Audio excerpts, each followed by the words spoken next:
Banalata pregnant নয় জেনেই অনুভবকে জড়িয়ে ধরলো লাজু। সম্পূর্ণ জানতে হলে চ্যানেলটি সাবস্ক্রাইব করে দেখতে থাকুন। কোণে দেখা আলো ধারাবাহিকের নতুন আগামী প্রোমোতে দেখা যাচ্ছে অনুভব লাজুকে বলছে, তুমি বিশ্বাস করো বনলতা প্রেগনেন্ট নয়, ওর সঙ্গে আমার কোনো এরকম সম্পর্ক হয়নি, তুমি যদি বা বলো আমি তোমাকে প্রমাণ করে দেখাচ্ছি।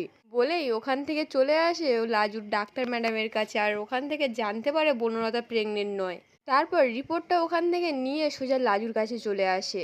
লাজু তো যখন বলছে এটা কি, এটা অনুভব তো যখন বলছে দেখো লাজু বনলতা প্রেগনেন্ট নয়, লাজু তো যখন অবাক হয়ে বলছে তুমি সত্যি বলছো বনলতা দিদি প্রেগনেন্ট নয়, তাহলে বনলতা দিদি কেন এরকম নাটক করলো?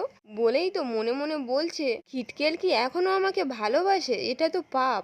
অনুভব তো তখন লাজুকে বুকে টেনে নিয়ে বলছে, ভালোবাসা কোনো পাপ নয় লাজু, তুমি আমাকে বলো তুমি আমাকে ভালোবাসো কিনা। লাজু তো তখন কান্না করে ফেলে। তো আপনাদের কি মনে হয় লাজু কি নিজের মুখে ভালোবাসার কথা স্বীকার করবে? তাহলে কমেন্টে জানাবেন।